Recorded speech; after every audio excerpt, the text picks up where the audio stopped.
ಮನಸ್ಸು ಮಂದಾರ ಅಧ್ಯಾಯ 9. ಖಂಡಿತ ಹೋಗಿ ಬರ್ತೀನಿ ಅಂಕಲ್. ಸಾಧ್ಯವಾದರೆ ಈ ವಾರನೇ ಹೋಗಿ ಬರ್ತೀನಿ. ನಾನು ವಿಳಾಸ ಕೊಟ್ಟಿದ್ದು ಹೇಳಬೇಡ. ಇಲ್ಲ, ಖಂಡಿತ ಹೇಳಲ್ಲ. ಅಕಸ್ಮಾತ್ ಮೈಸೂರಿನಲ್ಲಿ ಶಾಸ್ತ್ರಿಗಳು ಭೇಟಿಯಾದ್ರು ಅಂತ ಹೇಳ್ತೀನಿ ಎಂದ ಪ್ರಮೋದ್. ಅವನು ಮನೆಗೆ ಬಂದಾಗ ಗಾಯತ್ರಿ ದೇವಿ ಬಾಗಿಲಲ್ಲೇ ನಿಂತಿದ್ದವರು ಹೇಳಿದರು, ಈಗ ತಾನೇ ಶೇಷು ಹೋದ. ಇದುವರೆಗೂ ನಿನಗೆ ಅಂತ ಕಾಯ್ತಿದ್ದ. ಯಾವ ಶೇಷು ಅಮ್ಮ? ಗುಂಡಮ್ಮನ ಮಗ ಶೇಷಗಿರಿನೋ? PUC ವರೆಗೂ ನಿನ್ನ ಜೊತೆ ಓದುತ್ತಿದ್ದನಲ್ಲ. ಅವನೀಗ ಲೆಕ್ಚರರ್ ಆಗಿದ್ದಾನೆ. ಈ ಶುಕ್ರವಾರ ಮೈಸೂರಿನಲ್ಲಿ ಅವನ ಮದುವೆಯಂತೆ. ಹೌದಾ, ಮೈಸೂರಿನಲ್ಲಿ ಮದುವೆನಾ? ತಾಯಿಯ ಕೈಲಿದ್ದ ಲಗ್ನ ಪತ್ರಿಕೆ ತೆಗೆದುಕೊಂಡು ಅವನು ಒಳಗೆ ಪ್ರವೇಶಿಸಿದ. ಹೋಗ್ತೀಯೇನೋ? ನನ್ನ ಜೊತೆಯವರು ಕಿಟ್ಟಿ, ರಾಮು, ಮೂರ್ತಿ ಎಲ್ಲರೂ ಹೊರಟರೆ ನಾನು ಹೋಗ್ತೀನಿ. ಇನ್ನೂ 4 ದಿನಗಳಿವೆಯಲ್ಲ, ಯೋಚನೆ ಮಾಡು ಎಂದರಾಕೆ. ಮರುದಿನ ಪ್ರಮೋದನೇ ಲಾಯರ್ ಆಗಿದ್ದ ಕಿಟ್ಟಿಗೆ ಫೋನ್ ಮಾಡಿದ್ದ. ಫೋನ್ ರಿಸೀವ್ ಮಾಡಿದೊಡನೆ ಅವನು ಪ್ರಮೋದ್ನನ್ನ ಚೆನ್ನಾಗಿ ತರಾಟೆಗೆ ತೆಗೆದುಕೊಂಡ. ಒಂದೇ ಊರಿನಲ್ಲಿದ್ರೂ ಒಂದು ಸಲನಾದರೂ ಫೋನ್ ಮಾಡೋಕೆ ಆಗಲ್ವೇನೋ? ನೀನೇ ಮಾಡಬೇಕಿತ್ತು. ನೀನಾದರೆ ಕುಬೇರ, ನಾನು ಬಡ ಲಾಯರ್. ಮುಚ್ಚು ಬಾಯಿ. ರಾಮು, ಮೂರ್ತಿ ಇಬ್ಬರ ಫೋನ್ ನಂಬರ್ ಕೊಡು. ಯಾಕೆ, ಶೇಷು ಮದುವೆಗೆ ಬರ್ತೀರಾ ಅಂತ ಕೇಳುವುದಿಕ್ಕಾ? ನಾವೆಲ್ಲ ನಿರ್ಧಾರ ಮಾಡಿಯಾಗಿದೆ. ಶುಕ್ರವಾರ ಬೆಳಗ್ಗೆ ಹೊರಡ್ತಿದ್ದೇವೆ. ಹ್ಞೂ, ನಾನು ಬರ್ತೇನೆ. ಎಷ್ಟೊತ್ತಿಗೆ ಹೊರಡೋದು? ನೀನು ಬರೋದಾದರೆ ಕಾರು ತಗೊಂಡು ಬಾರೋ. ಮೈಸೂರು ಸುತ್ತಮುತ್ತ ನೋಡ್ಕೊಂಡು 4 ದಿನ ಜಾಲಿಯಾಗಿದ್ದು ಬರೋಣ. ಆಯ್ತಪ್ಪ, ಪುನಃ ಫೋನ್ ಮಾಡು ಎನ್ನುತ್ತಾ ಪ್ರಮೋದ್ ಫೋನ್ ಕೆಳಗಿಟ್ಟ. ನರಸೀಪುರಕ್ಕೆ ಹೋಗಬೇಕೆಂದುಕೊಳ್ಳುತ್ತಿದ್ದಾಗಲೇ ಮೈಸೂರು ಕಡೆಗೆ ಹೋಗಲು ಅವಕಾಶ ಸಿಕ್ಕಿದ್ದಕ್ಕೆ ಪ್ರಮೋದ್ಗೆ ತುಂಬ ಸಂತೋಷವಾಗಿತ್ತು. ಭಾನುವಾರವಾದರೆ ಪದ್ಮಿನಿ ಮನೆಯಲ್ಲಿರುತ್ತಾಳೆ. ಆ ದಿನವೇ ನರಸೀಪುರಕ್ಕೆ ಹೊರಡುವುದೆಂದುಕೊಂಡ. ಶುಕ್ರವಾರ ಬೆಳಗ್ಗೆ 6 ಮೈಸೂರಿಗೆ ಹೊರಡುವುದೆಂದು ಗೆಳೆಯರು ನಿರ್ಧರಿಸಿದರು. ಶುಕ್ರವಾರ ಬೆಳಗ್ಗೆ 6 ಗಂಟೆಯ ಹೊತ್ತಿಗೆ ತಯಾರಾಗಿ ಪ್ರಮೋದ್ ಕಾರು ತೆಗೆದುಕೊಂಡು ಮೆಜೆಸ್ಟಿಕ್ ಸರ್ಕಲ್ ಬಳಿ ಬಂದ. ಗೆಳೆಯರು 3 ಅಲ್ಲಿ ಕಾದಿದ್ದರು. ಮೂರ್ತಿ ಬ್ಯಾಂಕ್ನಲ್ಲಿ ಮ್ಯಾನೇಜರ್ ಆಗಿದ್ದ. ಅವನಿಗೆ ಮದುವೆ ಗೊತ್ತಾಗಿತ್ತು. ರಾಮು ಬಟ್ಟೆ ಅಂಗಡಿ ಇಟ್ಟಿದ್ದ.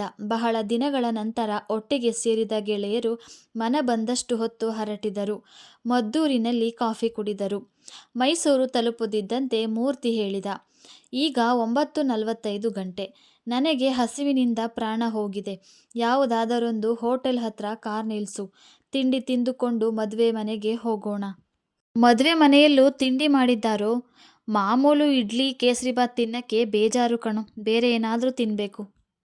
ಪ್ರಮೋದ್ ನಗುತ್ತಾ ಒಳ್ಳೆಯ ಹೋಟೆಲ್ ಮುಂದೆ ಕಾರ್ ನಿಲ್ಲಿಸಿದ. ಅವರು ಮದುವೆ ಮನೆಗೆ ಹೋದಾಗ 10:30 ಗಂಟೆ. 11:15ಕ್ಕೆ ಮುಹೂರ್ತವಿತ್ತು. ಮಧ್ಯಾಹ್ನ ಊಟ ಮುಗಿಸಿ ಕಾರ್ಡ್ಸ್ ಆಡುವವರ ಜೊತೆ ಸೇರಿದರು. 6:30ಕ್ಕೆ ಕಾರ್ನಲ್ಲಿ ಚಾಮುಂಡಿ ಬೆಟ್ಟಕ್ಕೆ ಹೋಗಿ ಬಂದರು. ಮರುದಿನ ಬೆಳಗ್ಗೆ ತಿಂಡಿ ತಿಂದು ಶೇಷಗೆ ಹೇಳಿ ಶ್ರೀರಂಗಪಟ್ಟಣ, ರಂಗನತಿಟ್ಟು, ನಿಮಿಷಾಂಬ, ಕರಿಘಟ್ಟ ನೋಡಿಕೊಂಡು 2:30ಕ್ಕೆ ಮದುವೆ ಮನೆಗೆ ಬಂದು ಊಟ ಮಾಡಿ 4 ಗಂಟೆಯ ಹೊತ್ತಿಗೆ ಛತ್ರ ಬಿಟ್ಟು ಒಳ್ಳೆಯ ಹೋಟೆಲ್ನಲ್ಲಿ 2 ರೂಮು ಮಾಡಿದರು. ಸಾಯಂಕಾಲ KRS ನೋಡಿ ಬಂದರು. ರಾತ್ರಿ ಊಟ ಮಾಡುವಾಗ ರಾಮು ಹೇಳಿದ, ನಾಳೆ ಬೆಳಗ್ಗೆ ಮೇಲುಕೋಟೆಗೆ ಹೋಗಿ ಬರೋಣ. ಬೇಡ, ನಾಳೆ ನನ್ನನ್ನು ನರಸೀಪುರದಲ್ಲಿ ಬಿಟ್ಟು ನೀವು ತಲಕಾಡು, ಸೋಮನಾಥಪುರ ನೋಡಿಕೊಂಡು ಬನ್ನಿ. ನಾನು ನನ್ನ ಕೆಲಸ ಮುಗಿಸಿಕೊಂಡು ನೇರವಾಗಿ ಮೈಸೂರಿಗೆ ಬರ್ತೇನೆ. ಕಿಟ್ಟಿ, ನೀನೇ ಕಾರು ಡ್ರೈವ್ ಮಾಡು ಎಂದ. ನನಗೆ ಅಷ್ಟೊಂದು ದೂರ ಡ್ರೈವ್ ಮಾಡಿ ಅಭ್ಯಾಸವಿಲ್ಲ. ಯಾರಾದರೂ ಡ್ರೈವರ್ ಸಿಕ್ಕಿದ್ರೆ ಒಳ್ಳೆಯದು. ಅವರು ಇಳಿದುಕೊಂಡಿದ್ದ ಹೋಟೆಲ್ನವರು ಒಳ್ಳೆಯ ಡ್ರೈವರ್ನ ಕಳುಹಿಸಿಕೊಡುವುದಾಗಿ ಹೇಳಿದರು.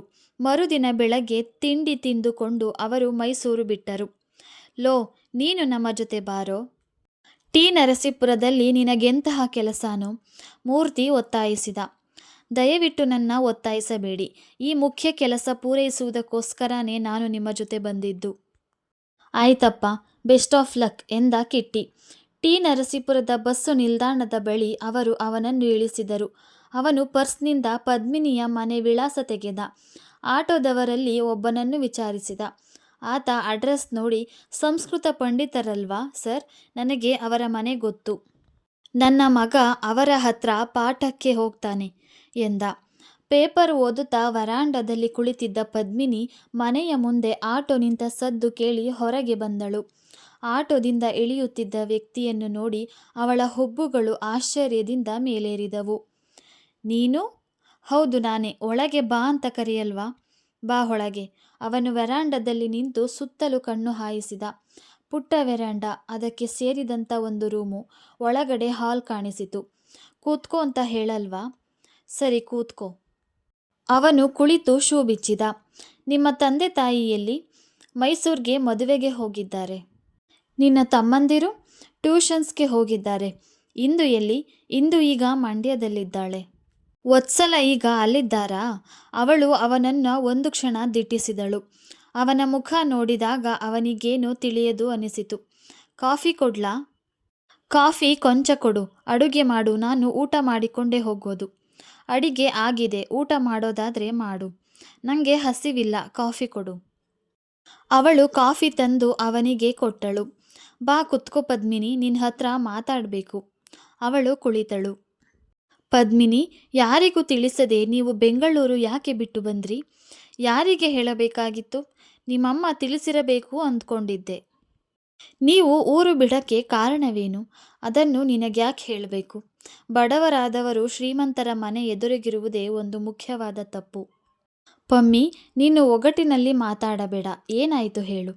ಅದನ್ನು ತಿಳಿದು ನೀನೇನು ಮಾಡ್ತೀಯ? ಬರೋದು ಬಂದೆ, ಜೊತೆಯಲ್ಲಿ ಮಾಧುರಿನ ಕರ್ಕೊಂಡು ಬರಬಾರ್ದಿತ್ತಾ? ಯಾವ ಮಾಧುರಿ? ಓ, ಮದುವೆಯಾದ ಮೇಲೆ ಹೆಸರು ಬದಲಾಯಿಸಿದ್ದೀಯಾ? ಯಾರ ಮದುವೆ? ಯಾವ ಮಾಧುರಿ?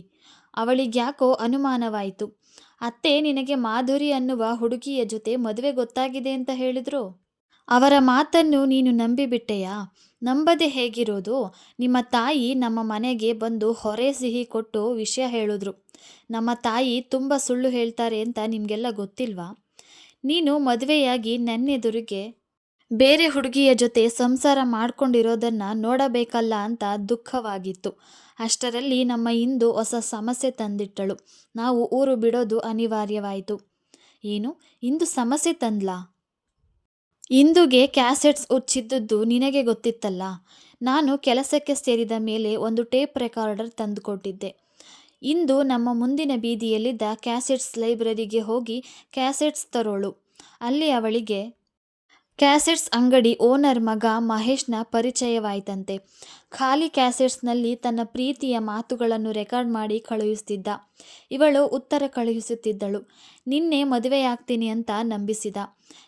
ನಮಗಿದೆಲ್ಲ ತಿಳಿಯುವ ಹೊತ್ತಿಗೆ ಅವರು ತುಂಬ ಮುಂದುವರೆದಿದ್ರು. ಇಂದುಗೆ 3 ತಿಂಗಳಾಗಿ ಬಿಟ್ಟಿತ್ತು. ನನ್ನ ತಂದೆ ಅವನನ್ನು ಭೇಟಿ ಮಾಡಿದ್ರು. ನಮ್ಮ ತಂದೆ ಈ ಮದುವೆಗೆ ಒಪ್ಪಲ್ಲ. ನನಗೆ ಇಂದುನ ಬಿಡಕ್ಕೆ ಮನಸ್ಸಿಲ್ಲ. ನೀವೇ ನನಗೆ ಕೆಲಸ ಕೊಡಿಸಿ ಸರಳವಾಗಿ ಮದುವೆಯಾಗಿ ಸಂಸಾರ ಮಾಡ್ತೀನಿ ಅಂದ. ಪರವಾಗಿಲ್ಲ ಹುಡುಗ. ಅವನಿಗೆ ಕೆಲಸ ಕೊಡಿಸುವ ಚೈತನ್ಯ ಅಪ್ಪಂಗಿರಲಿಲ್ಲ. ಈ ವಿಷಯ ನಿಮ್ಮ ತಾಯಿ ಕಿವಿಗೆ ಬಿತ್ತು. ಅವರು ನಮ್ಮ ತಂದೆಯನ್ನು ಕರೆಸಿ, ನಿಮಗೆ 50,000 ರು ಕೊಡ್ತೀನಿ, ನೀವು ಅದನ್ನು ಯಾವುದಕ್ಕಾದ್ರೂ ಉಪಯೋಗಿಸಿಕೊಳ್ಳಿ, ಆದರೆ ಊರು ಬಿಟ್ಟು ಹೋಗಬೇಕು, ನೀವೆಲ್ಲಿದ್ದೀರಾ ಅಂತ ಯಾರಿಗೂ ತಿಳಿಯಬಾರದು ಅಂತ ಹೇಳಿದ್ರಂತೆ. ಛೇ, ನಮಗೆ ಹಣದ ಅವಶ್ಯಕತೆ ಇತ್ತು. ನಮ್ಮಕ್ಕ ಭಾವನ್ನ ಕರೆಸಿ ವಿಷಯ ತಿಳಿಸಿದೆವು. ನಮ್ಮ ಭಾವ ಅಪ್ಪಂಗೆ ಈ ಊರಲ್ಲಿ ಕೆಲಸ ಕೊಡಿಸಿದರು. ಇಂದು ಮಹೇಶ ಇಬ್ಬರಿಗೂ ಒಂದು ವ್ಯವಸ್ಥೆ ಆಗಬೇಕಿತ್ತು. ನಂಜನಗೂಡಿನಲ್ಲಿ ಮದುವೆ ಮಾಡಿ ಮಂಡ್ಯದಲ್ಲಿ ಒಂದು ಸಣ್ಣ ಅಂಗಡಿ ಹಾಕಿಕೊಟ್ರು. ನನಗೆ ಬೆಂಗಳೂರು ಬಿಡಕ್ಕೆ ಇಷ್ಟವಿರಲಿಲ್ಲ. ಯಾರದಾದ್ರೂ ಮನೇಲಿ ಪೇಯಿಂಗ್ ಗೆಸ್ಟ್ ಆಗಿ ಇರೋದು ಅಂದ್ಕೊಂಡಿದ್ದೆ. ಆದರೆ ನಿಮ್ಮಮ್ಮ ನಿನ್ನ ಮದುವೆ ಸೆಟ್ಟಾದ ವಿಚಾರ ಹೇಳಿದ್ರಿಂದ ನನ್ನಲ್ಲಿ ಉಳಿದಿದ್ದ ಚೂರು ಪಾರು ಆಸೆಯು ಕಮರಿ ಹೋಯಿತು. ನೀನ್ಯಾಕೆ ನನಗೆ ಕಾಗದ ಬರೆಯಲಿಲ್ಲ? ನಿನ್ನ ಬಾಂಬೆ ವಿಳಾಸಕ್ಕೆ 5 ಕಾಗದ ಬರೆದಿದ್ದೆ, ಅವುಗಳು ತಲುಪಲಿಲ್ವಾ? ಇಲ್ಲ, ಅಲ್ಲಿ ಪುರುಷೋತ್ತಮ್ ರಾವ್ ಏನೋ ಕಿತಾಪತಿ ಮಾಡಿದ್ರು ಅಂತ ಕಾಣುತ್ತೆ. ಪಮ್ಮಿ, ನನಗೆ ಬೇರೆ ಹುಡುಗಿಯರನ್ನ ತೋರಿಸಿದ್ದು ನಿಜ. ಆದರೆ ನನ್ನ ಮೈ ಮನಗಳಲ್ಲಿ ನೀನು ತುಂಬಿರುವಾಗ ನಾನು ಬೇರೆಯವರನ್ನ ಹೇಗೆ ಮದುವೆ ಆಗಲಿ? ಬಂದ ಹೆಣ್ಣುಗಳನ್ನು ಒಂದಲ್ಲ ಒಂದು ಕಾರಣ ಹೇಳಿ ತಿರಸ್ಕರಿಸುತ್ತಾ ಬಂದೆ.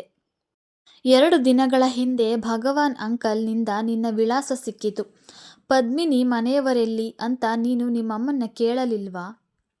ಕೇಳ್ದೆ. ಅವರೇನು ಹೇಳಿದ್ರು? ಏನೋ ಹೇಳಿದ್ರು ಬಿಡು, ನೀನು ಹೇಳಲೇಬೇಕು. ಏನೋ ಹೇಳಿದ್ರು ಅಂತ ಮಾತು ಮರೆಸ್ಬೇಡ. ನಾನದನ್ನು ಹೇಳೋದ್ರಿಂದ ಏನು ಪ್ರಯೋಜನ ಪಮ್ಮಿ? ಅಮ್ಮನಿಗೆ ನಿನ್ನ ಬಗ್ಗೆ ಅಭಿಮಾನವಿದ್ರೂ ನೀನು ಸೊಸೆಯಾಗಿ ಬರೋದು ಕೊಂಚನೂ ಇಷ್ಟವಿಲ್ಲ. ಆದ್ದರಿಂದ ನನ್ನ ಮನಸ್ಸು ಕೆಡಿಸುವುದಕ್ಕೆ ಏನೋ ಹೇಳಿದ್ರು. ನಾನದನ್ನು ನಂಬಲಿಲ್ಲ.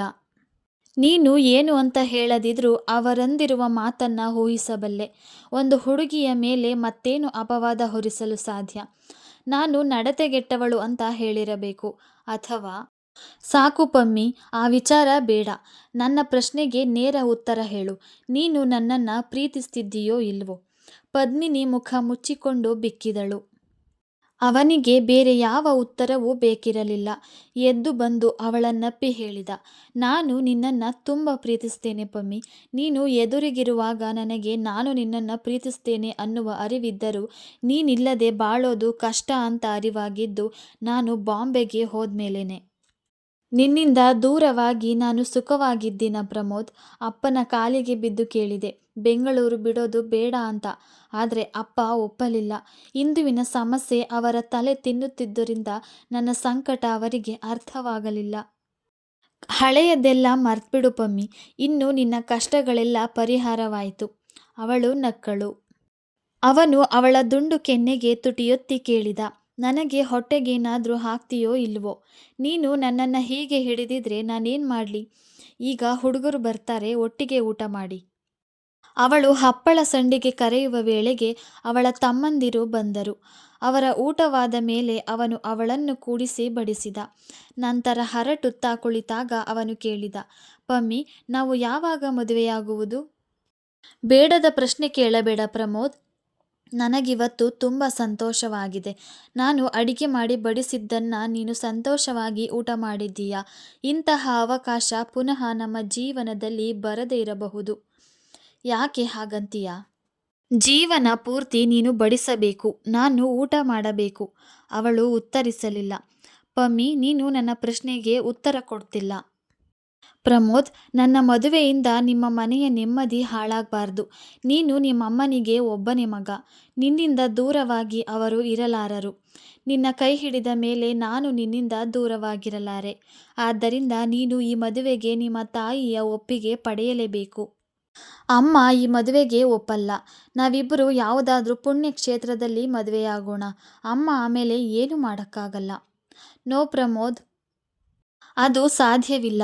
ಮದುವೆಯಾದ ಮೇಲೆ ನಮ್ಮ ದಾಂಪತ್ಯ ಜೀವನ ಸುಗಮವಾಗಿ ಸಾಗಬೇಕಾದರೆ ಅವರ ಒಪ್ಪಿಗೆ ಅತ್ಯಗತ್ಯ. ಅವರು ಒಪ್ಪದಿದ್ದರೆ ನೀನು ನನ್ನ ಮದುವೆಯಾಗಲ್ವಾ? ನಿಮ್ಮಮ್ಮನ್ನ ಮದುವೆಗೆ ಒಪ್ಪಿಸುವ ಶಕ್ತಿ ನಿನಗಿಲ್ವಾ? ಖಂಡಿತ ಇದೆ.